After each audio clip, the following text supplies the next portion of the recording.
नमस्कार, बहुत बहुत स्वागत है आपका डीडी न्यूज के हमारे इस विशेष कार्यक्रम इस वक्त में। मैं हूं निखिल सिंह और इस वक्त में हम सिर्फ खबरें नहीं दिखाते बल्कि खबरों के पीछे छिपी राजनीति, उसके संकेत, उसका संदेश और उसका असर भी आपको समझाने की कोशिश करते हैं। यहां बहस होगी, सवाल भी होंगे और उन सवालों के जवाब तलाशने की कोशिश भी होगी। हमारे साथ होंगे खास राजनीतिक मेहमान और हमारे संवाददाता। आज बात होगी संसद सत्र में चौथे दिन भी जारी है हंगामा। संसद बार बार बाधित और संसद में पेपर लीक को लेकर सत्ता और विपक्ष आमने सामने है। सड़क से लेकर संसद तक संग्राम।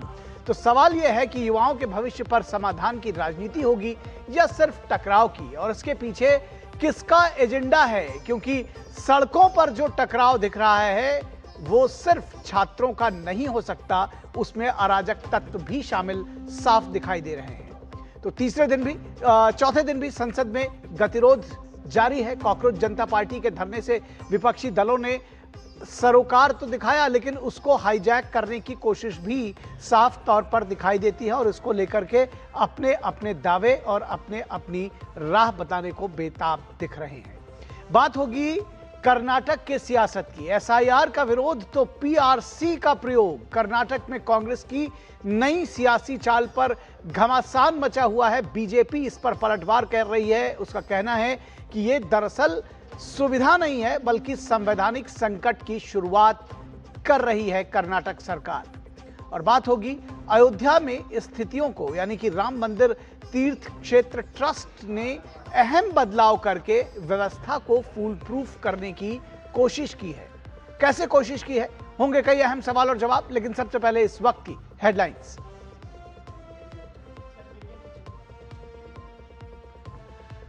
युवाओं के भविष्य को लेकर प्रधानमंत्री नरेंद्र मोदी का बड़ा संदेश। पेपर लीक मामलों में दोषियों को जल्द और कड़ी सजा दिलाने के लिए फास्ट ट्रैक अदालतें को गठन करने का निर्देश।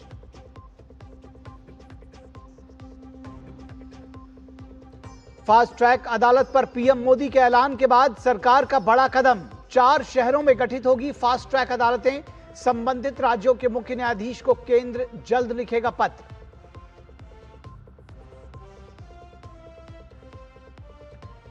प्रधानमंत्री की घोषणा के बावजूद संसद में विपक्ष का हंगामा। कांग्रेस और सपा समेत विपक्षी दल हंगामे पर जुटे। दोनों सदनों की कार्रवाई बाधित। लोकसभा कल तक के लिए स्थगित। सरकार ने विपक्ष पर लगाया चर्चा से भागने का आरोप। चढ़ावा विवाद के बाद बड़ा बदलाव। राम मंदिर ट्रस्ट ने कसी लगाम। राम मंदिर में बदला पूरा सिस्टम। अब नहीं चलेगी वन मैन कमान। अब हर फैसले पर लगेगी सामूहिक मुहर। पारदर्शिता को नई पहचान बनाने की कोशिश।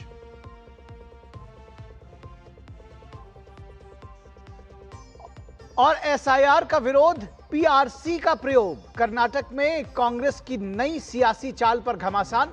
बीजेपी बोली यह सुविधा नहीं, संवैधानिक संकट की शुरुआत।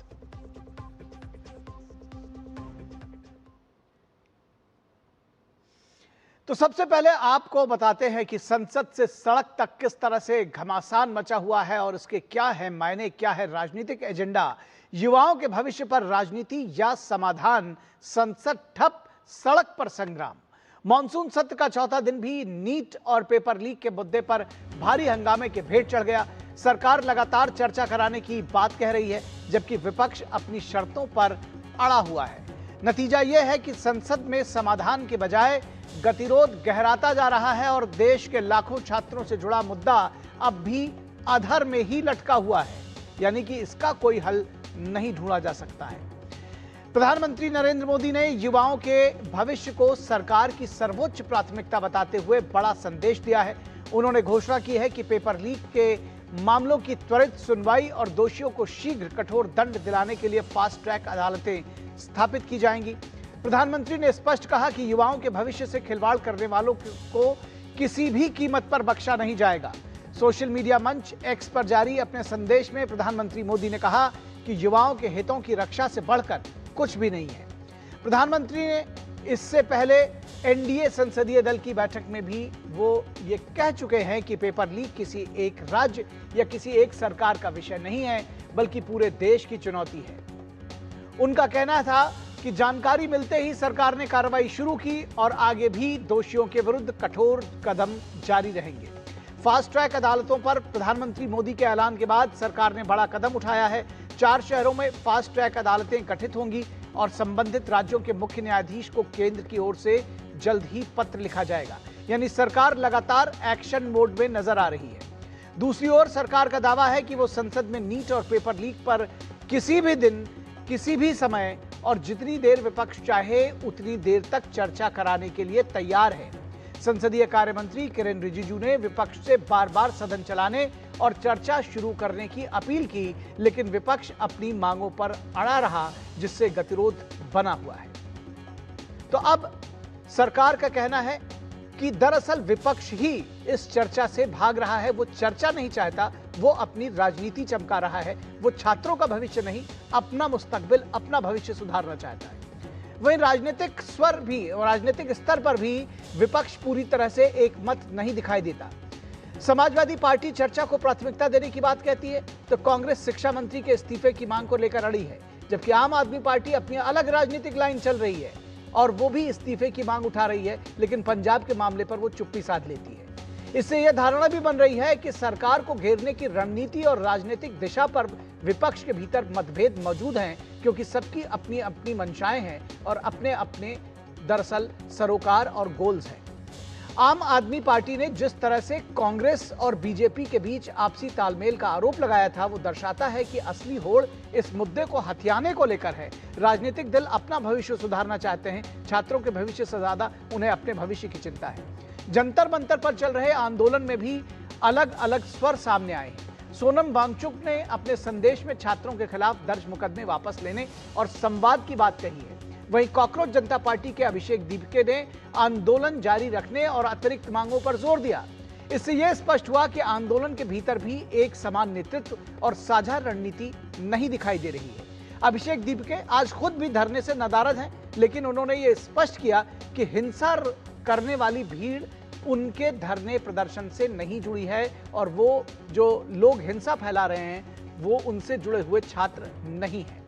इस बीच दिल्ली पुलिस का दावा है कि प्रदर्शन के दौरान भीड़ में ऐसे लोग भी शामिल हो गए जिनका छात्रों की मूल मांगों से कोई प्रत्यक्ष संबंध नहीं था। पुलिस के अनुसार उपद्रवियों ने नुकीले हथियारों, पत्थरों और तोड़ी गई टाइल्स का इस्तेमाल कर पुलिसकर्मियों पर हमला किया, जिसमें बड़ी संख्या में पुलिस और अर्धसैनिक बल के जवान घायल हुए हैं। इन घटनाओं की जांच के लिए कई एफआईआर दर्ज की गई है। इन घटनाओं के बाद यह आशंका भी व्यक्त की जा रही है कि शांतिपूर्ण छात्र आंदोलन में कुछ असामाजिक या हिंसक तत्व घुस गए हैं, कुछ अराजक तत्व घुस गए हैं, जिन्होंने आंदोलन की मूल भावना से अलग जाकर टकराव और अराजकता का माहौल बनाने की कोशिश की। अगर जांच में ऐसे तथ्य सामने आते हैं तो केवल ये कानून व्यवस्था का नहीं, बल्कि उपद्रवियों और राष्ट्र विरोधी तत्वों के हिडन एजेंडे के भी खुलासे का मामला बन सकता है। फिर यह आंदोलन लोकतांत्रिक नहीं रह जाएगा और लोकतांत्रिक नहीं कहा जाएगा। भीड़ के मनोविज्ञान का अध्ययन बताता है कि जब किसी बड़े आंदोलन में असंगठित भीड़ और अलग अलग समूह शामिल हो जाते हैं तो मूल मुद्दा अक्सर पीछे छूट जाता है और उग्र तत्व पूरे आंदोलन की दिशा प्रभावित करने लगते हैं। ऐसे माहौल में वास्तविक छात्र, राजनीतिक कार्यकर्ता और उपद्रवी तीनों के बीच अंतर करना कठिन हो जाता है, जिसका लाभ अक्सर अराजक तत्व उठाने की कोशिश करते हैं और सफल होते हैं। राजनीतिक विश्लेषकों का भी मानना है कि जब किसी आंदोलन का नेतृत्व कई धड़ों में बढ़ जाता है और मांगे लगातार बदलने लगती हैं, तब मूल उद्देश्य कमजोर पड़ने लगता है। ये धारणा और इसी कारण से अब ये सवाल उठने लगा है कि क्या छात्र हित का मुद्दा राजनीतिक प्रतिस्पर्धा का मंच बनता जा रहा है, जहां अलग अलग दल और संगठन अपनी अपनी राजनीतिक जमीन मजबूत करने की कोशिश कर रहे हैं। पेपर लीक की समस्या पर यह कोई नई नहीं है। वर्ष 1968 से लेकर आज तक देश के अलग अलग राज्यों में विभिन्न दलों की सरकारों के कार्यकाल में अनेक भर्ती और प्रतियोगी परीक्षाओं के प्रश्न पत्र लीक होने की घटनाएं सामने आती रही हैं। हाल में ही झारखंड लोक सेवा आयोग ने भी परीक्षा संबंधी अनियमितताओं के बाद कई परीक्षाएं स्थगित की हैं। और पंजाब का मामला अभी वो भी ताजा है। इससे यह भी स्पष्ट होता है कि यह समस्या किसी एक दल या एक सरकार तक सीमित नहीं, बल्कि लंबे समय से चली आ रही व्यवस्था संबंधी एक चुनौती है, सिस्टम की खामी है। और ऐसे में सबसे बड़ा प्रश्न यही है कि क्या संसद में संवाद, न्यायिक प्रक्रिया में तेजी और परीक्षा प्रणाली में व्यापक सुधार पर राष्ट्रीय सहमति बनेगी, या फिर राजनीतिक टकराव और सड़क की अराजकता इस गंभीर मुद्दे पर भी हावी रहेगी, क्योंकि अंततः दांव पर किसी दल की राजनीति नहीं, बल्कि करोड़ों युवाओं का भविष्य और देश की परीक्षा व्यवस्था की विश्वसनीयता है।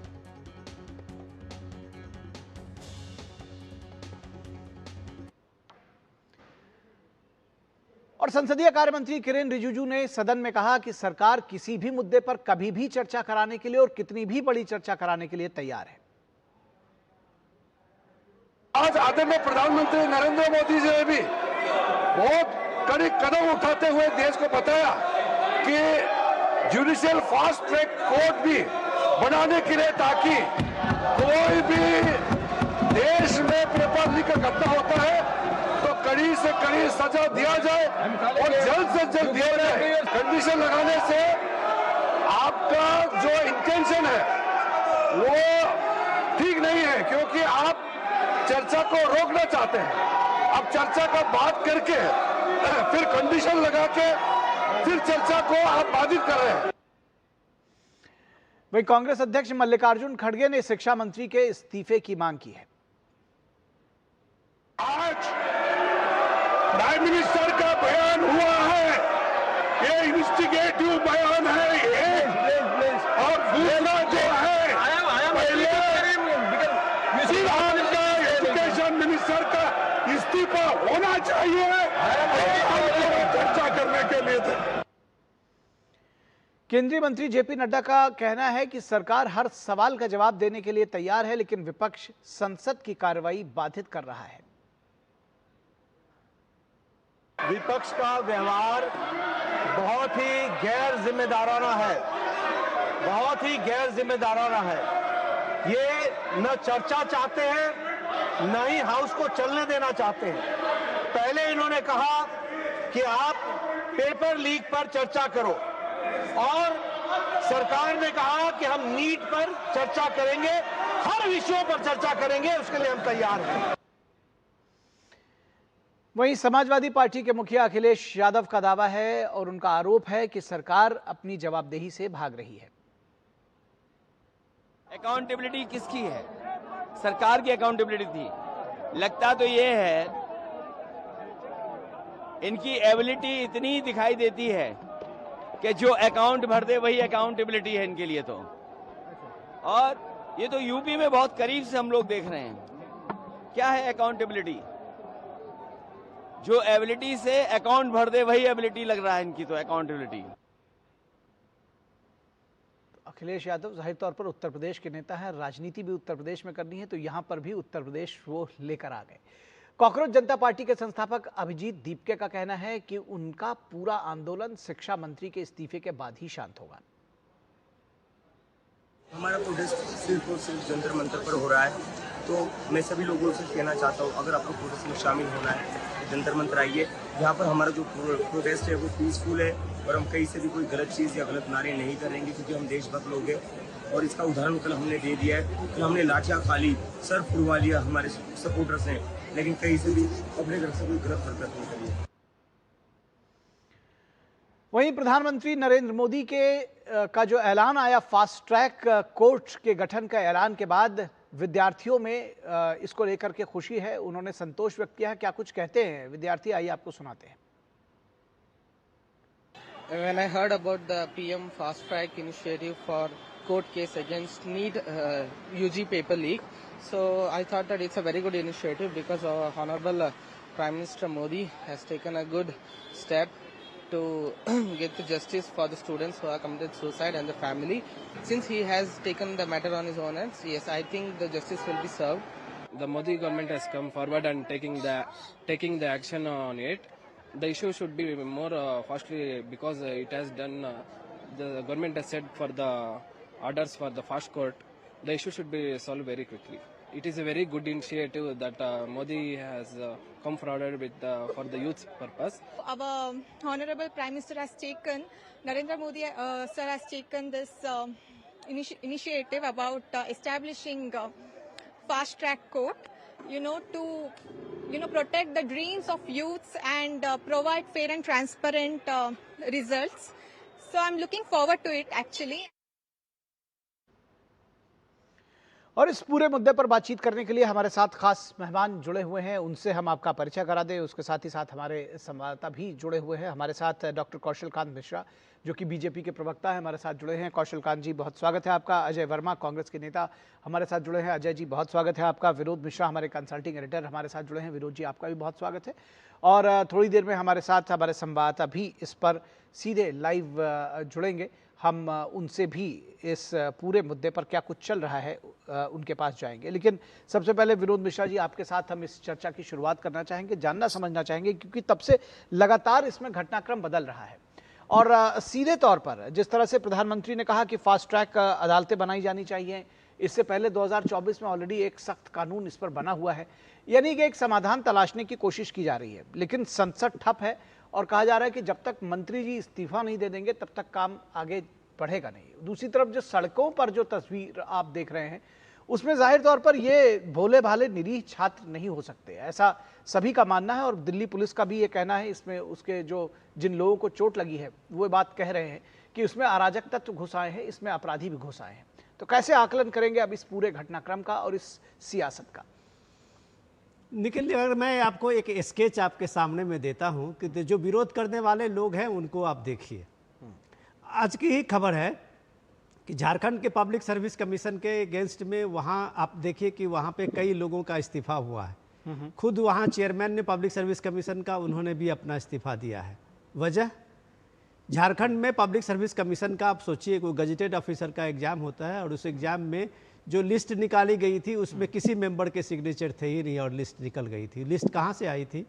तो जाहिर सी बात है कि जो बीजेपी का आरोप है कि सीएम हाउस से वो लिस्ट तैयार होकर आया और निकाल दी गई। तो अब सवाल है कि इस पे कांग्रेस पार्टी के किसी नेता को आपने बोलते हुए देखा कि वो कह रहे हैं कि झारखंड के पब्लिक सर्विस कमीशन में इस तरह का क्यों हुआ? और ऐसे दर्जनों अभी जो पिछले 2 साल में झारखंड में इस तरह के परीक्षा और जिस तरह के रिजल्ट आए हैं, उसके हर रिजल्ट के बारे में वहां विरोध और प्रदर्शन होते रहे। कभी आप दिल्ली में इसकी चर्चा सुनी? आपने कभी माननीय अखिलेश यादव को जितना बढ़ चढ़ के आप पेपर लीक पे बोलते हुए देख रहे हैं, तो क्या यूपी के लोग, आप हम जो इस बात को जानते नहीं रहे हैं कि कभी यूपी पब्लिक सर्विस कमीशन में कैसे रिजल्ट आता था और कैसे पब्लिक सर्विस कमीशन में सीएम हाउस से वो लिस्ट बन के आता था हर एक परीक्षा का, और हर एक परीक्षा के लिस्ट में नाम को ही लेके लोग चौंक उठते थे कि ये कहाँ से नाम आया है।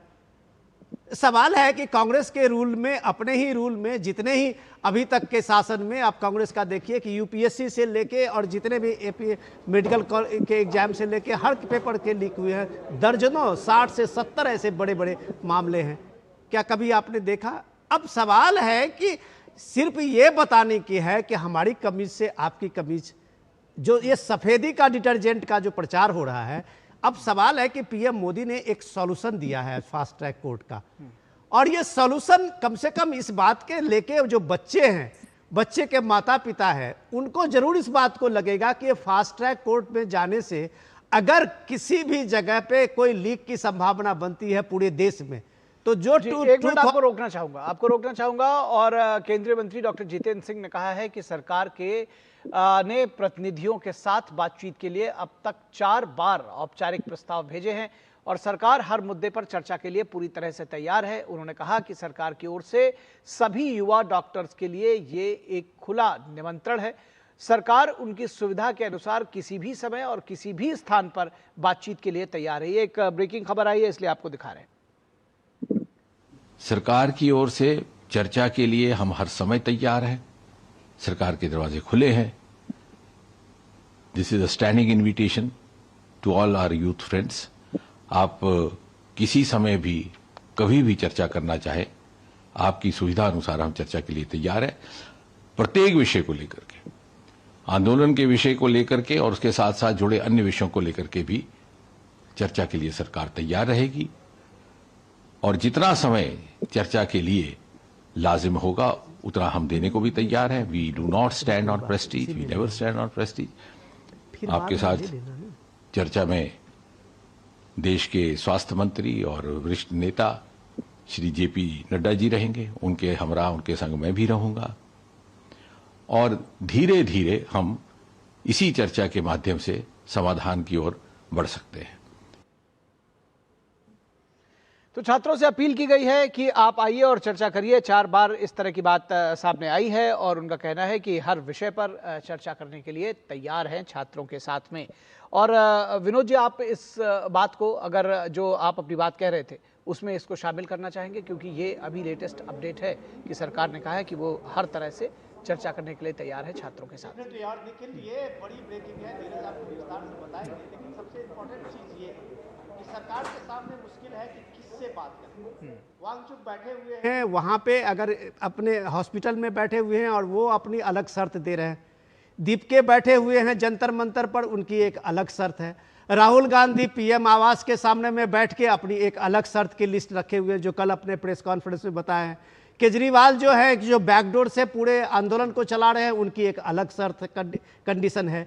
तो भाई खुल के इसके आंदोलन का नेतृत्व कौन कर रहा है और सरकार किससे बात करे? मल्लिकार्जुन खड़गे क्या इस बात के लिए कांग्रेस नेतृत्व इस बात की गारंटी लेता है कि अगर उनके साथ बातचीत हो तो शायद ये जंतर मंतर पर बैठा हुआ धरना उठ जाएगा?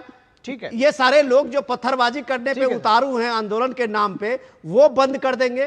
क्या केजरीवाल इस बात के लिए सक्षम है कि इस बात के लिए वो आए बातचीत के लिए? डॉक्टर जितेंद्र सिंह ने जो उनको ऑफर किया है कि दीपके के बदले में वो आए कि मैं ही दीपके हूं और मैं इस बात के लिए लेता हूं जिम्मेदारी। ये कौन है? इस धरने का नेतृत्व कौन कर रहा है? इस आंदोलन का नेतृत्व कौन कर रहा है? तो सीधे सीधे मतलब ये है कि ये फसाद फैलाने का एक बड़ा, एक तरह से आप कह सकते हैं कि कॉन्स्पिरेसी है, जो हम लोगों के सामने में जंतर मंतर के नाम से सामने में दिख रहा है। नीरज और ज्यादा जानकारी देंगे। ये जो अभी हमने डॉक्टर जितेंद्र सिंह की बात सुनी, नीरज, एक सवाल तो ये जाहिर तौर पर उठ रहा है कि धरने का नेतृत्व सभी क्लेम करने की कोशिश कर रहे हैं, लेकिन सरकार ने साफ तौर पर यह कहा है कि वो छात्रों से किसी भी तरह से हर स्थिति में बातचीत करने को तैयार है। देखिए निखिल, आप देखिए कि सरकार अपनी तरफ से हर संभव कोशिश कर रही है, और हमने वो विजुअल भी देखे थे जब राहुल गांधी और प्रियंका गांधी प्रधानमंत्री आवास के सामने धरना प्रदर्शन उन्होंने शुरू कर दिया था। उस समय जितेंद्र सिंह पहुंचे थे और राहुल गांधी से उन्होंने वार्ता भी करी थी और ये कहा था कि वो जिन मांगों को लेकर यहाँ पर खड़े हैं वो सरकार सदन में चर्चा कराने को तैयार है, और कमोवेश राहुल गांधी उस पर तैयार भी हो गए थे, लेकिन बाद में उनको लगा कि पॉलिटिकल जो माइलेज है वो इससे लिया जा सकता है, और यही कारण है कि बाद में मुकर गए। हमने देखा था कि किस तरीके से जितेंद्र सिंह और जेपी नड्डा, उन्होंने बार बार कहा कि राहुल गांधी ने पहले चर्चा की बात की, और जब चर्चा शुरू करने के लिए सरकार राजी हुई उसके बाद राहुल गांधी पीछे हट गए। और विनोद जी ने सही कहा कि इसके कई सारे जो गुट हैं वो हो गए। राहुल गांधी चाहते हैं कि इसका पॉलिटिकल लाभ कांग्रेस पार्टी ले ले। अखिलेश यादव भी लगातार, चूंकि 2027 में इलेक्शन है तो वो भी चाहते हैं कि इसका पॉलिटिकल लाभ लेने की कोशिश की जाए। पंजाब में इलेक्शन है तो आम आदमी पार्टी भी चाहती है कि छात्रों का इस्तेमाल किया जाए और पॉलिटिकल जो लाभ है वो लेने की कोशिश की जाए। इन सब के बीच में आप देखें कि अभिजीत दीपके का एक और बयान आया है। उसने ये कहा है कि हम अपील करते हैं सोनम वांगचुक जी से कि वो अपनी भूख हड़ताल खत्म कर दें, क्योंकि हम नहीं चाहते हैं कि उनकी भूख हड़ताल लगातार लंबी चले और उनको किसी तरह की हानि हो। तो ये भी एक राजनीतिक बयान है, क्योंकि अगर उनको लगता है कि जिस तरीके से सोनम वांगचुक लगातार सरकार के साथ संवाद करने का प्रयास कर रहे हैं, जेपी नड्डा खुद उनसे मिलने पहुंचे थे और 3 सूत्रीय जो मांग है वो रखी थी, तो अब दीपके को लग रहा है कि अगर सोनम वांगचुक के साथ सरकार की डीलिंग होती है, सरकार की बातचीत शुरू होती है, तो कहीं ऐसा ना हो कि उनका जो टेक है वो कम हो जाए। यही कारण है कि वो भी अब राजनीति उन्होंने शुरू कर दी है। हमने उन दृश्यों को भी देखा कि किस तरीके से दिल्ली पुलिस के ऊपर हमले किए गए। छात्र जरूर इस बात को कह रहे थे कि शुरुआत में जब आंदोलन धरना प्रदर्शन शुरू हुआ तो पुलिस की तरफ से लाठीचार्ज किया गया था, लेकिन कल के जो दृश्य हैं वो हमको दिखाते हैं कि किस तरीके से पुलिस को टारगेट किया गया। 118 के करीब पुलिसकर्मियों को टारगेट किया, जिनमें स्पेशल सीएसपी, डीसीपी तक के जो अधिकारी हैं वो शामिल हैं। आप देखें कि संसद के दोनों ही सदनों में जिस तरह से हंगामा चल रहा है, आखिर किसी भी समस्या का जो समाधान है वो कैसे होगा? संवाद से ही समाधान हो सकता है। और संवाद की सबसे बड़ी जगह कौन सी है? संवाद की सबसे बड़ी जगह संसद है। लेकिन आप देखें कि वहाँ पर भी लगातार राजनीति हो रही है। हमने अखिलेश को भी ये सुनते हुए सुना कि कांग्रेस पार्टी ने अपनी बात रख ली, भारतीय जनता पार्टी ने अपनी बात रख ली और हम लोगों को अपनी बात रखने का मौका नहीं दिया जा रहा। तो कहीं ना कहीं जो राजनीति है वो इस पूरे प्रकरण में ज्यादा दिखाई दे रही है और छात्रों के जो हित है वो पीछे छूटते हुए दिखाई दे रहे हैं। आप देखें कि प्रधानमंत्री ने जब पहल की है कि फास्ट ट्रैक कोर्ट बनाया जाएगा, 4 जहां पर अलग अलग जगह पर FIR दर्ज की थी वहां फास्ट ट्रैक कोर्ट होगा और जल्द से जल्द सुनवाई होगी और सख्त से सख्त जो सजा है वो दी जाएगी। छात्रों की आखिर जो पेपर लीक हुआ है उसकी सबसे बड़ी समस्या क्या है कि जिन लोग भी इस पूरे कृत्य में शामिल हैं उनके ऊपर सख्त से सख्त कार्रवाई की जाए और आने वाले समय में इस तरह की घटना हो। लेकिन आप देखें कि जिस तरह की राजनीति हो रही है, कोई भी जो पक्ष है वो बातचीत के लिए आगे नहीं आ रहा है और जबकि सरकार लगातार कोशिशें कर रही है। तो मुझे लगता है कि अब ये प्रदर्शन कम और राजनीति ज्यादा इसमें दिखाई दे रही है। ठीक है अजय वर्मा, ये बात बार बार आ रही है कि भाई राजनीति इसमें जमकर हो रही है और जो अभी जिस तरह की तस्वीरें आ रही हैं तो ऐसा लगता है कि इसमें सिर्फ छात्र नहीं रह गए हैं। ये जो मैं जंतर मंतर के आंदोलन की बात कर रहा हूँ इसमें उपद्रवी भी घुस गए हैं। बहुत सारी मारपीट, बहुत सारे इस तरह के दृश्य आपने भी देखे होंगे जो सिर्फ अब ये नहीं रह गया कि उसमें भोले भाले छात्र हैं। बहरहाल मैं ये कह रहा हूँ कि ये जब सरकार बातचीत करने के लिए छात्रों से तैयार है तो फिर वो आप लोगों का लोकस वहां कहां बनता है? आप लोग तो फिर सदन में चर्चा कर लीजिए। निखिल जी, देश में सरकार बीजेपी की, दिल्ली में सरकार बीजेपी की, बॉर्डर पे इतनी चौकसी और सिक्योरिटी है चारों तरफ कि जब हम निकलते हैं कहीं से तो चेकिंग भी होती है, पुलिस रोकती भी है और भीड़ बहुत हो जाती है। तो आतंकवादी या असामाजिक तत्व अगर घुसते हैं तो ये गृह मंत्री की और देश की, दिल्ली की और डबल इंजन की सरकार की है। इसका मतलब ये जो असामाजिक तत्व और आतंकवादी है जो भी कह रहे हैं आप लोग, मुझे नहीं पता, वो घुसे हैं तो इनकी जिम्मेदारी है सरकार की। अच्छा, क्योंकि सरकार इसमें फेलियर हो गई है प्रचलित में। अभी हम आपके बोलने से पहले एक सज्जन बोल रहे थे, उससे बोलने से पहले एक बीजेपी के पूर्व मंत्री, होने वाले मंत्री एक स्पीच लाए थे, वो पढ़ रहे थे चुनावी स्पीच को कि भाई क्या है कैसे। उस स्पीच का सार मैंने ये निकाला अभी थोड़ी देर पहले कि जो अभी आपके चैनल पे ही बैठे भी हुए हैं वो होने वाले मंत्री जी, कि उसका सार मैंने ये निकाला कि देखिए संसद चलाने की जिम्मेदारी देश की सरकार की होती है, अपोजिशन की नहीं होती। अपोजिशन तो पार्ट है अपना। और फिर एक शेर सुन लीजिए इसके ऊपर कि मैं कैसे यकीन कर लूं वो दूर जाके रोए और मेरे पास से वो गुजरे, मेरा हाल तक न पूछा। और गजब किया मोदी जी, आपके वादे का इंतजार किया और तमाम रात कयामत का इंतजार किया। अब तक का जो इनका रिकॉर्ड है ट्रैक का 14 से लेकर 26 तक का, कितने वादे पूरे हुए पूरे देश ने देखे हैं। तो केवल फॉर द टाइमिंग सिचुएशन को टालने के लिए, it is only temporary injection for the pupils, it is temporary injection for the Indian Nations के जो भोले वाले लोग हैं उनके लिए। जो 7 करोड़ 40 लाख छात्र आहत हुआ है, जिसका भविष्य अधर में है, जिनके साथ जाति हो रही है और संसद के ऊपर बहाना लेकर सरकार एक्चुअली में खुद नहीं चाहती है कि सदन चले, खुद भीड़ अपना कर देती है। देखिए पहली बार देख रहे हैं हम एनडीए के सांसद खड़े होकर वहां नारे, अपनी सरकार इनकी नारे लगा रहे हैं खिलाफ में। भाई आखिर ये तो बताइए, राहुल गांधी हैं या अखिलेश यादव हैं या और भी जो लोग हैं, जो छात्र बैठे हुए हैं अपने नीट के पेपर, 152 पेपर लीक हुए, 7 करोड़ 40 लाख छात्रों का भविष्य अधर में है। अगर इसकी कोई बात कर रहा है, आप कह रहे हैं कि साहब सरकार तैयार है। जितेंद्र सिंह साहब, 22 दिन पहले आप देखा माननीय मंत्री जी, जब आपने सुनियोजित षड्यंत्र के तहत वांगचू को किडनैप करके उठा के अस्पताल ले गए, आप ये भी कर सकते थे, प्यार से उठा के ले जाते। पुलिस आपका, सत्ता आपका, तंत्र आपका और छात्रों से प्रतिनिधिमंडल तभी बात कर लेता, ये मुद्दा ही खत्म हो जाता। अब इतने हाई सिक्योरिटी जोन में हमारी तो समझ में नहीं आता विजुअल और वीडियो। आज हाई कोर्ट ने फटकार लगाई है और पढ़ लीजिए आप, उस पर दिल्ली हाई कोर्ट ने संज्ञान लिया सेल्फ कॉन्फिडेंस कि भाई ये जो आप जो कर रहे हैं ना, हमें नहीं चाहिए। आप जवाब दें सरकार की फेलियरिटी कैसी और कैसे हुआ। इतने सिक्योरिटी जोन में वो पत्थरों का ट्रक वहां कैसे खड़ा रहा, आप चैनल पे पता नहीं देखा, सारे चैनल दिखा रहे हैं उसको, सारा देश देख रहे हैं, मेरे पास भी वीडियो है। और पत्थर आ गए तो आ कैसे गए इतने सेंसिटिव जोन में? ये जिम्मेदारी ब्रिटेन की, जापान की, पुतिन की, या ये भी पाकिस्तान और बांग्लादेश की हो गई कि पत्थर उन्होंने भेज दिया हवाई से उड़ाकर। आतंकवादी भी ऊपर से, असामाजिक तत्व भी ऊपर से उड़ के आ गए, पत्थर भी ऊपर से उड़ के आ गए, लाठी वहां डीसीपी पुलिस बजा रहे थे, जिनका रिकॉर्ड रक्त रंजित है, जो देखते हैं, एसीबी बजा रहे थे, कुछ इंस्पेक्टर है, वो सब कामों में पहले से मौजूद थे। दिल्ली दंगों में भी उनके रिकॉर्ड थे, उनके फोटो चिन्हित कर करके। लेकिन चूंकि भाई वो पुलिस है, पुलिस के खिलाफ आप बोल दें, मैं बोल दें, तो कल को आप भी टारगेट कर लेंगे। छात्रों के साथ, बेटियों के साथ, महिलाओं के साथ, युवाओं के साथ, बुजुर्गों के साथ, उनके पेरेंटों के साथ ये अमानवीय व्यवहार जो किया गया, लाठी बजाकर घायल कर दिया गया। 103 हिंदू की रिपोर्ट पढ़िए आप, द हिंदू, 103 से ज्यादा घायल हैं छात्र। उसके बारे में भी कुछ बता दीजिए कि क्या कह रहे हैं। एक बात बताइए, ठीक है, आपकी बात सही है। मैं जो आपने घायलों की बात की, बाकी सारी बातों का जवाब तो डॉक्टर कौशल कांत देंगे, लेकिन मैं कह रहा हूँ ये पुलिस वाले भी तो घायल हुए, 178 उनकी भी संख्या बताई जा रही है, तो कोई तो मार रहा होगा उनको। बिल्कुल मार रहा होगा। देखिए, पुलिस का और आरएसएस का और बीजेपी का एक मिला जुला षड्यंत्र है कि किस तरह से इस आंदोलन को बदनाम करके खत्म करने के लिए साम दाम दंडभेद, ये लोग कह रहे हैं, चर्चा है सोशल मीडिया में, चले जाइए, कि साम दाम दंडभेद करके अपने आदमियों को बीच में शादी वर्दी में डंडे ले लेके वहां घुसेड़ दिया गया है। ये लोग बता रहे हैं और गवाही दे रहे हैं, स्टेटमेंट्स है, अदर्स पेपरों में स्टेटमेंट है, और उन्होंने इस व्यवस्था को छिन्न भिन्न करने के लिए, आप कह रहे हैं कि मतलब सरकार अपनी पुलिस को पिटवा रही है इस पूरी व्यवस्था। सरकार ने सोची समझी रणनीति के तहत ये षड्यंत्र किया है। जैसे सोची समझी रणनीति के तहत सरकार संसद नहीं चलने दे रही, सोची समझी रणनीति के तहत सरकार सदन को ठीक है व्यवस्थित नहीं। सर, आपका पॉइंट आ गया, आपका पॉइंट आ गया, आपका वक्तव्य भी आ गया। आपने कहा संसद चलाने की जिम्मेदारी सिर्फ सरकार की है। फिलहाल मैं जेपी नड्डा, उन्होंने, केंद्रीय मंत्री जेपी नड्डा ने कहा है, छात्रों से बातचीत के लिए उनको आमंत्रित किया है। उन्होंने कहा कि छात्र चाहें तो उनके आवास या उनके कार्यालय पर या कहीं भी मुलाकात कर सकते हैं।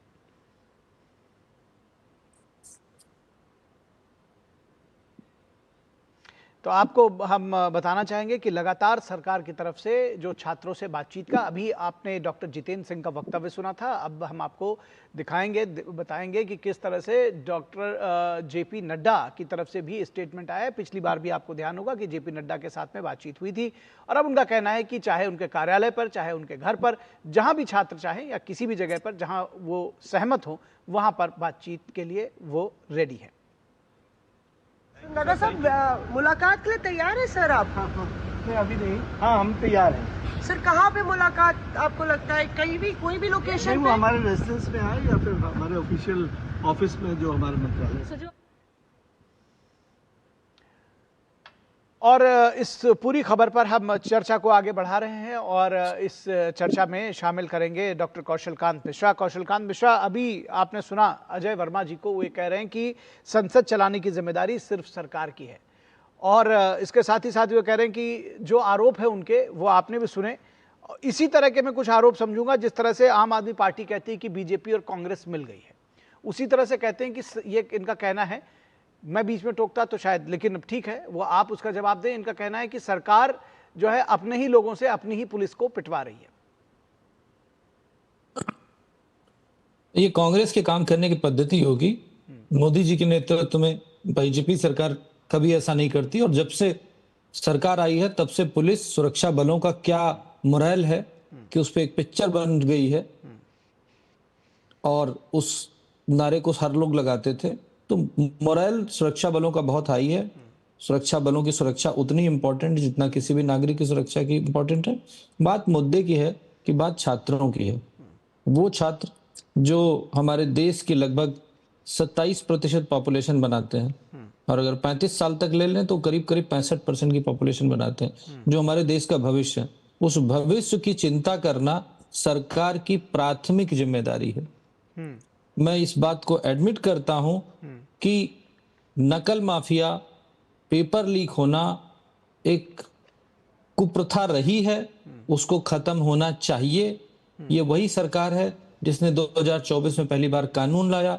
कानून ला करके अभी का जो नीट का लीक हुआ, उसके बाद उसकी सीबीआई जांच हुई, 13 या 18 लोगों के अगेंस्ट गिरफ्तारी हुई। उनके अगेंस्ट जो मुझे अभी की इंफॉर्मेशन है, चार्जशीट फाइल हो गई है, आरोप के लिए मुकदमा दायर हुआ है। ये पहली बार हुआ है। अब समस्या क्या है? अगर मैं देखूं इस पूरे छात्र आंदोलन को, सबसे पहले तो मैं छात्रों से अनुरोध करूंगा, क्योंकि मैं भी छात्र राजनीति में था, मैं वहीं से आया हूं। जी। आज जेपी नड्डा जी ने अभी आपने बाइट दिखाई कि उन्होंने अपने घर पे बोला, ऑफिस बोला, जहां चाहे वहां प्रतिनिधिमंडल जा सकता है या कोई भी मैसेज दिया जा सकता है जहां भी सरकार आने को तैयार है बात करने को। तो छात्रों से अनुरोध यह है कि वो राजनीतिक दलों के हाथ में का हथियार ना बने, नहीं तो मुद्दा राजनीतिक हो जाएगा। इस समय सरकार आपके प्रभाव में है, आपके एजिटेशन का सम्मान करते हुए वो आपसे बात करने के लिए तैयार है। आपकी जो भी मांगे हैं उसको लेकर के आपको सरकार से मिलना चाहिए। अब बात करते हैं राजनीतिक। जैसे इस पूरे छात्र आंदोलन के 4-5 चेहरे हैं। एक छात्र जो नजर नहीं आ रहा है, दूसरे हैं वांगचुक जी, तीसरे हैं दीपके जी, चौथे राजनीतिक दल जो 2 धड़ों में बटे हुए हैं, एक राहुल गांधी और एक राहुल गांधी के खिलाफ आम आदमी पार्टी। करेक्ट? ये 4 धड़े हैं। वांगचुक साहब ने जो बातें रखी, जिनके साथ जेपी नड्डा जी की मुलाकात हुई, गए मिलने, जितेंद्र सिंह जी गए मिलने, उन्होंने जो बात रखी, अगर देखा जाए तो जो उनकी सारी मांगे थी वो पूरी हो गई हैं। करेक्ट? आप देख लीजिए, उनकी जो मांग थी वो लगभग पूरी हो गई है। अब बात आती है दीपिके साहब की। दीपिके साहब की मांग में कल या परसों संशोधन हुआ कि अब उनकी मांग में इस्तीफा शामिल हो गया। राहुल गांधी की मांग में इस्तीफा शामिल है। आम आदमी पार्टी तो ये कह रही है कि ये सारा क्रेडिट लेने का खेल हो रहा है। ये मैं नहीं कह रहा हूं, ये आम आदमी पार्टी और कांग्रेस का अगर बयान देखें, और मेरे मित्र अजय जी बोल रहे थे कि सुरक्षा हमारी है, पुलिस हमारी है, सीमा हमारी है, हमारी सरकार देख रही है। उसके बाद भी कुछ आतंकी जाकर के और कुछ लोग जाकर के, जिसमें से एलओपी साहब भी होते हैं, वो जाकर के प्रधानमंत्री आवास के सामने बैठ जाते हैं। तो क्या उन्हें अपराधी की तरह देखा जाए? क्या उन्हें आतंकी की तरह देखा जाए?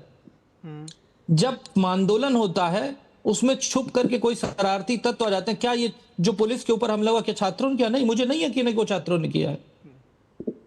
ये वो लोग हैं जो इस आंदोलन का फायदा उठा करके अपनी राजनीति को चमकाना चाहते हैं। ठीक है। राहुल गांधी, अब 1 मिनट 10 सेकंड और, आप पिछले इस मानसून सत्र को छोड़ दीजिए, इसके पहले जितने सेशन हुए हैं पार्लियामेंट के, सभी का बार देखा जाए, एक परिपाटी नजर आएगी। विनोद जी, आप ध्यान दीजिएगा कि अगर 10 दिन का सदन है तो उसमें 6 दिन ये राजनीति करते हैं, 7वें दिन आकर के चर्चा करने का नाटक करते हैं, और जब चर्चा शुरू होती है अपनी बात कह के वॉकआउट कर देते हैं।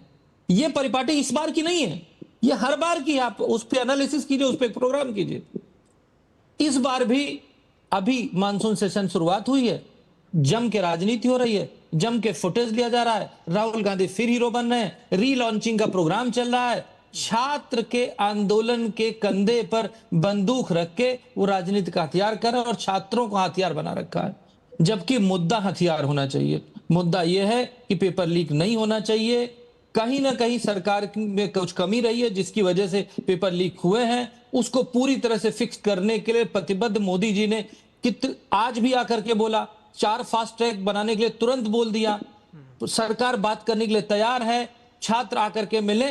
राजनीतिक दलों से मिलने का कोई फायदा नहीं, क्योंकि राजनीतिक दल राजनीति कर रहे हैं। ठीक है। क्यों? क्योंकि राहुल गांधी जब वहां पर बैठे थे तो उन्होंने पहले डिमांड की कि केवल चर्चा का समय दिया जाए। जब चर्चा करके जितेंद्र सिंह जी ने उनसे बात की, उनका नहीं, अब मेरा मन नहीं है चर्चा करने का, अब मैं चाहता हूं इस्तीफा हो जाए। फिर वो बोले कि एचएम साहब की भी रिस्पॉन्सिबिलिटी है। फिर बोले प्रधानमंत्री माफी मांगे। इससे क्या पता चलता है कि राहुल गांधी के ऊपर, विपक्ष के ऊपर सरकार को कोई भरोसा नहीं है। देश के छात्रों के ऊपर सरकार को पूरा भरोसा है, विश्वास है, और उन्हीं भरोसे और विश्वास का नतीजा है कि हमारे देश का जो युवा है, हमारे देश का युवा है, उसने पहली बार, मतलब विश्व में कुछ ही देश हैं जिन्होंने अपना प्राइवेट विमान कक्षा में भेजा है। देश का युवा नहीं किया है। उस युवा पे भारत को गर्व है, भरोसा है, सरकार उस पे घमंड करती है, गर्व करती है। ठीक है। अजय वर्मा जी, मुझे अपने संवाददाता नीरज सिंह के पास जाना है, लेकिन आप बीच में कुछ कहना चाह रहे हैं। मैं चाहता हूँ बस 10-15-20 सेकंड से ज्यादा मत लीजिएगा प्लीज, अपना पॉइंट रखिए।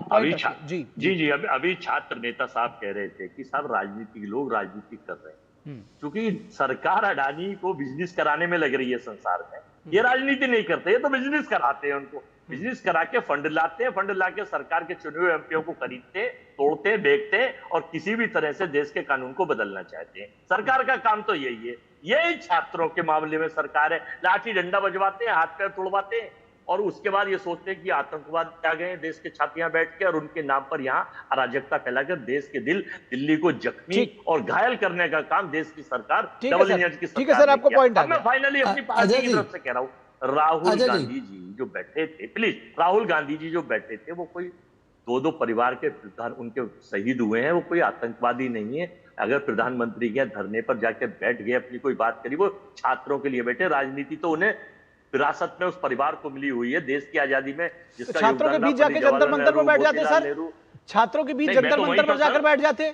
नहीं, मैं भी वही था सर, 2 दिन से लगातार। चलिए ठीक है सर, ठीक है सर, अब मैं इसमें नहीं उलझने जा रहा हूँ, मैं उलझने नहीं जा रहा सर। निकल रहा उनकी नाक से, उनकी पैंट फाड़ दी, उनका जूता मैं अभी उसमें नहीं जा रहा सर, मुझे नीरज के पास जाना है। ठीक है सर, पैंट फट गई। अब सर आपने 10-15 सेकंड के लिए कहा था सर, 1.5 मिनट से आप बोल रहे हैं सर, मैं नीरज सिंह के पास जाना चाह रहा हूँ। ठीक, थैंक यू, नीरज सिंह के पास जा रहा हूँ। नीरज, एक बात बताइए, अभी अजय जी ने बड़े ही हल्के फुल्के अंदाज में यह आरोप लगा दिया कि आरएसएस और बीजेपी के कार्यकर्ता हैं जो अपनी पुलिस को, या ये कहा जाए सरकार अपनी पुलिस को पिटवा रही है। अब एक चीज आपने देखा है, हालांकि कल को अगर ये जांच होती है और ये बात सामने आती है तो मुझे मालूम है, या मैं नहीं जानता कि उसके बाद अजय जी की क्या प्रतिक्रिया होगी। अगर उसमें ये समझ में आए कि हाँ सचमुच कुछ अराजक तत्व तो शामिल थे, तब वो शायद ये नहीं कहेंगे कि मैंने तो यूं ही ये बात कह दी थी डिबेट के दौरान, क्योंकि तब फिर शायद इन तथ्यों को पूरा किया जाए। हालांकि चूंकि आप दिल्ली पुलिस को भी कवर करते हैं, मैं जानना चाहता हूं दिल्ली पुलिस की तरफ से भी इस तरह के स्टेटमेंट्स आए हैं कि उसमें अराजक तत्व और अपराधी शामिल हैं, जो लोग चोटिल हुए हैं वो उस तरह के बयान दे रहे हैं। क्या जानकारी देंगे आप इस विषय पे? देखिए, बिल्कुल सही कहा। और जहाँ तक अजय जी की बात है, अजय जी ने दिल्ली दंगों का जिक्र किया, तो आईबी के अधिकारी की जो मौत हुई थी, तो क्या वो ऐसे ही हो गई थी? उसमें कोई अपराधी किस्म का कोई व्यक्ति वो शामिल नहीं था। कोर्ट ने प्रॉपर संज्ञान लिया और जो सजा है, 52 लोग और मरे थे। एक आईबी का अधिकारी तो हमारा भाई था। सबसे बड़ी बात है कि अगर आप सुन लीजिए बेचारे रिपोर्टर सब के भी, दिल्ली के जो पुलिस के जो अधिकारी हैं उनके ऊपर जिस तरीके का पत्थरबाजी हुई है, उनमें कई सारे अस्पताल में है। 10 एफआईआर इसमें दर्ज हुई है। और ऐसा नहीं है कि एफआईआर केवल हवा में दर्ज कर ली जाती है। एफआईआर दर्ज करने के बाद कोर्ट में उनको पेश किया जाता है, में ये तमाम मामला जाता है, कोर्ट उनको संज्ञान लेता है। अगर कोई फर्जी होगा तो दिल्ली पुलिस इतना बड़ा जो रिस्क है वो नहीं लेगी। तो निश्चित तौर पर आप देखें कि जिस तरीके की हिंसा हो रही है, उससे ये इनकार नहीं किया जा सकता कि छात्रों के साथ कहीं छलावा ना ये पॉलिटिकल पार्टी या जो इस धरना प्रदर्शन में जो सामाजिक तत्व हैं वो शामिल हो रहे हैं, वो छलावा ना कर जाए। ये एक सबसे बड़ी चिंता है। ठीक है नीरज, विरोध जी हमारे पास समय बिल्कुल समाप्त हो गया, लेकिन आप एक पॉइंट एक दो चीज बात। लोगों की हत्या। अच्छा ठीक है अजय जी, मैंने बहुत धैर्य से मामला अदालत में, उस पर हम चर्चा करने से क्या फायदा? मैंने बहुत, सर वो मामला अदालत में है अजय जी मामला अदालत में है, उस पर मत चिढ़िए निखिल, उसमें हम आप कुछ नहीं कर सकते। मामला अदालत में, भाई इनका पेपर ऑडियो धीरे कर दो। निखिल बोलिए। निखिल, मैं बहुत धैर्य से अजय जी को सुना हूँ और वो मुझे मंत्री बना रहे थे। अभी आपके मुंह में घी शक्कर, एक पत्रकार भी मंत्री बन सकता है। दिक्कत क्या है आप लोगों में कि आप लोग अभी जंतर मंतर पे जिस तरह से पत्रकारों के साथ, लेडी जर्नलिस्ट के साथ में जिस तरह से बदतमीजी लोग कर रहे हैं और लोग करते रहे हैं, तो क्या ये छात्र हैं? ये दरअसल एक बीमारी है आप लोगों की कि आप अपने मन की बात सुनना चाहते हैं। राहुल गांधी के पुश्तैनी पॉलिटिक्स में रहे हैं, इसलिए पॉलिटिक्स करना जानते हैं वो। तो ये खानदानी चरण सेवक हैं आप लोग। तो इसका मतलब सारे पत्रकारों को आप इस तरह से, आप जहां मिले आप टेलीविजन चैनल पे उसको बेइज्जत करें, आप वहां धरना स्थल पे पत्रकार कवर करने जाए तो उसकी बेइज्जत करें, ये बात करके कि क्यों पत्रकार आपको सामने में आईना दिखाता है। आपके रीजन में नहीं। निखिल, मैं बस 1 मिनट इनको बता देता हूं। आपके पूरे कांग्रेस के 60 वर्षों में कम से कम 500 से ज्यादा पेपर लीक हुए हैं। कभी भी आपने कोई कानून लेके आया कि पेपर लीक मामले में कोई एक सख्त कानून हो? आपको तब कानून की जरूरत नहीं पड़ी। नहीं किसी आपको, मंत्री आपके झारखंड में अभी पेपर लीक का मामला में सामने में है, आपके मुंह से शब्द नहीं निकला। लेकिन पेपर लीक का मामला एक अभी 2014 से शुरू हुआ की बात शुरू होती है, तो आप सीधे शिक्षा मंत्री का इस्तीफा मांगते हैं, पीएम का इस्तीफा मांगते हैं, एचएम का इस्तीफा मांगते हैं, और जब यह पत्रकार आपको चश्मा दिखाता है, आईना दिखाता है, तो आप उसको मंत्री बना देते हैं। आप उसको बताते हैं कि ये सरकार के नहीं, महिला पत्रकारों को जिस तरह से घसीट रहे हैं आप, इतना तो तमीज रखिए। पत्रकार पत्रकार होता है, और उसके बाद आप जिस तरह से वहां बेइज्जती करवा रहे हैं लोगों को। राहुल गांधी आपके पहले पत्रकार को देख के हंसते हैं, अखिलेश यादव पत्रकार की जात पूछते हैं, और आप लोग यहाँ पे बड़ी बड़ी बातें करते हैं। निखिल जी, हाँ डॉक्टर साहब जल्दी से जी 10 सेकंड में सिर्फ एक बात करना चाहूंगा। हमारे देश में कुछ आंदोलन जीवी है। एक आंदोलन जीवी योगेंद्र यादव क्या कह रहे हैं अपने स्पीच में, संसद से नहीं सड़क से तय होगा भारत देश का भविष्य, चुनाव से नहीं रेजिस्टेंस से तय होगा। और कुछ आंदोलन जीवियों की लिस्ट है जो हर आंदोलन में नजर आते हैं, पर राहुल गांधी आंदोलन परजीवी हैं। वो आंदोलन जीवियों पे भी परजीविता अपनी प्रूव कर रहे हैं। जैसे प्रधानमंत्री ने कहा था ना, वो लोगों की लोकल पार्टियों के परजीवी, वैसे वो आंदोलन जीवियों के भी परजीवी हैं। ऐसा काम कर रहे हैं राहुल गांधी। चलिए, बहुत धन्यवाद। आप सब लोग के अपने अपने विचार हैं, सभी का स्वागत है, बहुत धन्यवाद। लेकिन ये बात जरूर है कि इन सब के बीच में मैं ये बार बार कहता हूं कि छात्रों का भविष्य, छात्रों का मुस्तकबिल कौन तय करेगा, जब राजनीतिक दल अपने ही भविष्य को इसमें तय करने में जुटे हुए हैं। और ये बात किसी से छिपी नहीं है कि राजनीतिक दल कुछ और नहीं कर रहे, बल्कि अपना उल्लू सीधा कर रहे हैं।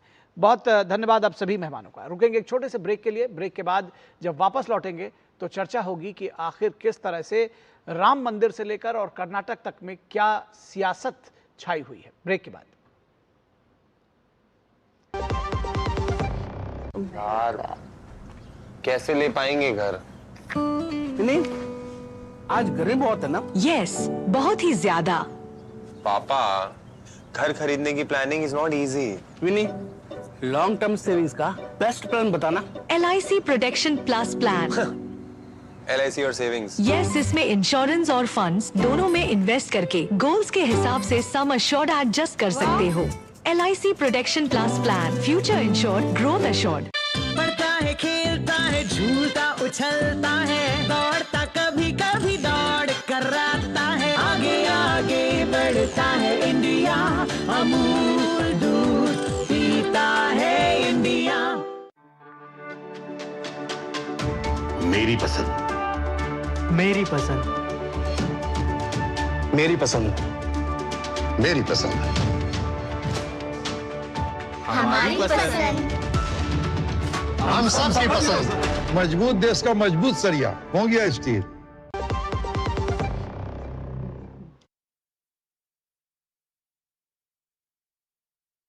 के प्रशासनिक ढांचे में सुधार, और ये सुधार बड़े दूरगामी हैं, इसके क्या परिणाम निकलेंगे इसकी भी बात करेंगे।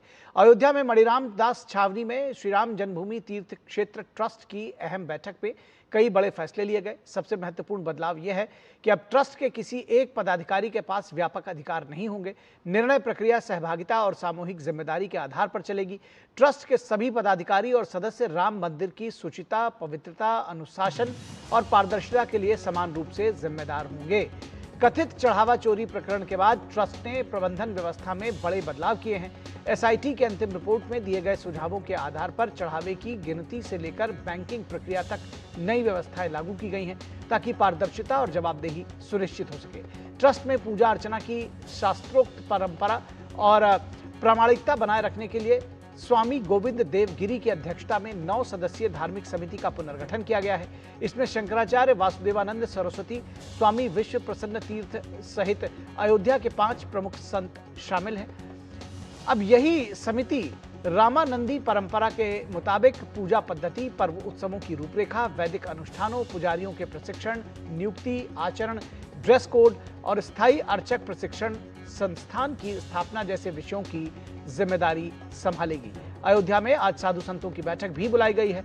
संतों ने धार्मिक समिति के गठन का स्वागत करते हुए कहा है कि इसमें मंदिर में रामानंदी परंपरा के अनुरूप पूजा व्यवस्था और अधिक सुदृढ़ होगी।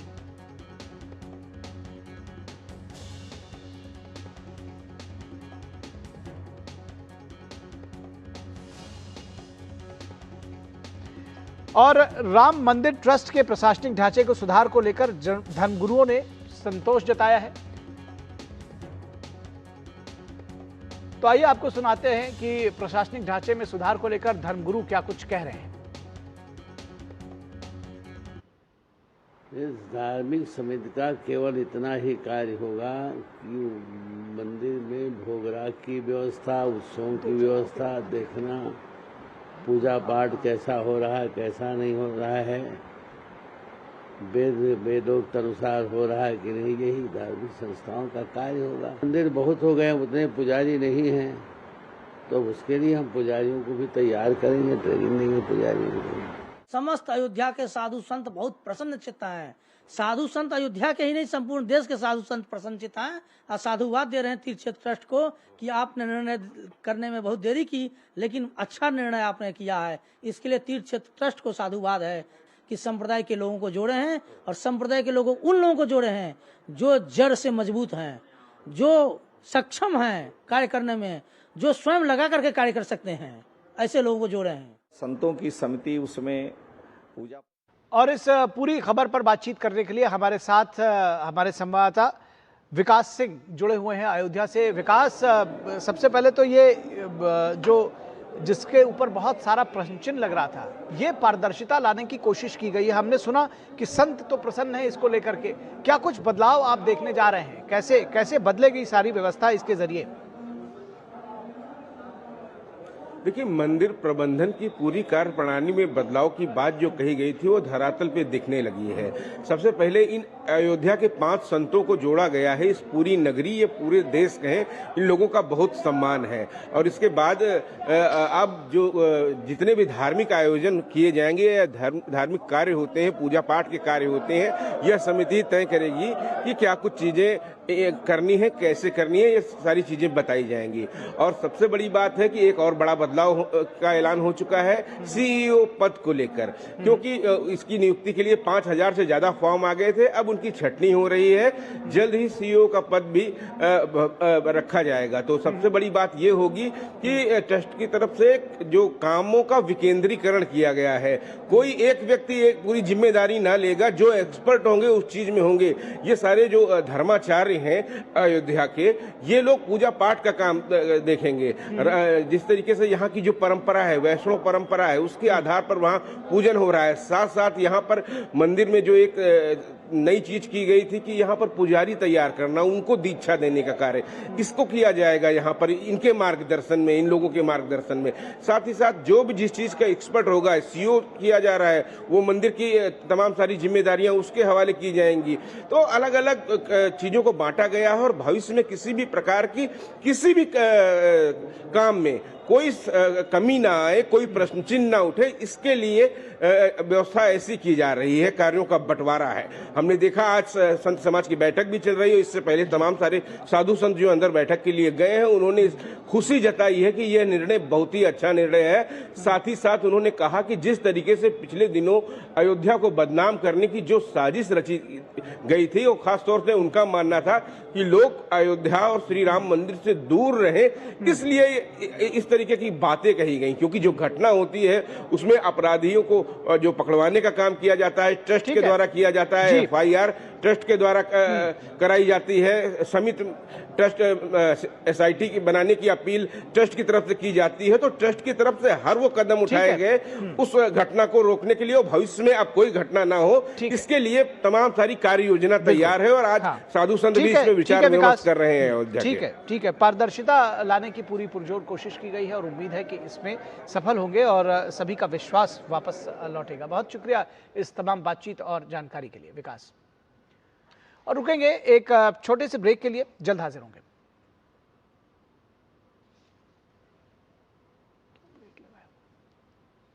बाद ले लेते। कौन सी फसल लगाए हो? 12 महीने कमा कर दे ऐसी फसल। क्या? मैंने नया व्यवसाय शुरू किया है। उसके लिए पैसे?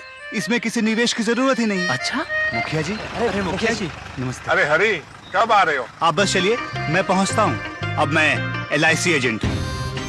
LIC एजेंट बनो, अब बड़ा सोचो। हमारी वेबसाइट पर जाएं या अपनी नजदीकी LIC शाखा से संपर्क करें। जब धरती चीर कर निकलता है लोहे का पत्थर और मिलता है मोंगिया के जोश से, फिर तपता है, पिघलता है और बनता है फौलाद। अब होता है सरिया सारी खूबियों के साथ। मोंगिया स्टील, मजबूत देश का मजबूत सरिया। ब्रेक के बाद एक बार फिर आप सभी का स्वागत है। और एसआईआर पर कर्नाटक में सियासी घमासान मचा हुआ है। मुख्यमंत्री का पदभार संभालने के कुछ सप्ताह बाद ही मुख्यमंत्री डीके शिव कुमार ने कहा था कि उनका वोटर लिस्ट में नाम नहीं रहेगा, वे समाज कल्याण के स्कीम के हकदार नहीं होंगे। यानी कि जिन लोगों का नाम नहीं होगा वो समाज कल्याण की जो सोशल जस्टिस की स्कीम्स होगी उसमें उन लोगों का नाम नहीं होगा। उन्होंने लोगों से एसआईआर में अपना नाम सुनिश्चित करने की अपील की थी। हालांकि राहुल गांधी एसआईआर को वोट चोरी मानते हैं और इसका विरोध कर रहे हैं। इस बीच मुख्यमंत्री डीके शिव कुमार ने सोमवार को स्थायी निवास प्रमाण पत्र यानी पीआरसी की नई स्कीम शुरू कर दी। उन्होंने दावा किया कि पूरी तरह से कानून का समर्थन इसको प्राप्त है। मुख्यमंत्री ने कहा कि हमें इस देश के कानून की जानकारी है, हम इन प्रमाण पत्रों को जारी करने के पात्र हैं। सीएम ने कहा कि सरकार ने इस पहल पर चुनाव आयोग के साथ चर्चा की थी और प्रमाण पत्र सख्ती से कानून और आयोग के दिशा निर्देशों के अनुसार जारी किए जा रहे हैं। लेकिन इस योजना के लागू होते ही राज्य में सियासी तूफान खड़ा हो गया है। बीजेपी ने इसे गंभीर संवैधानिक और राष्ट्रीय सुरक्षा से जुड़ा मुद्दा बताया है। विधानसभा में नेता प्रतिपक्ष आर अशोक ने आरोप लगाया कि कांग्रेस सरकार ने एक खतरनाक संवैधानिक सीमा लांघ दी है। बीजेपी का आरोप है कि घर घर पीआरसी बांटने से अवैध लोगों को भी स्थायी प्रमाण पत्र मिलने से नागरिकता की सुविधा का हक मिल जाएगा।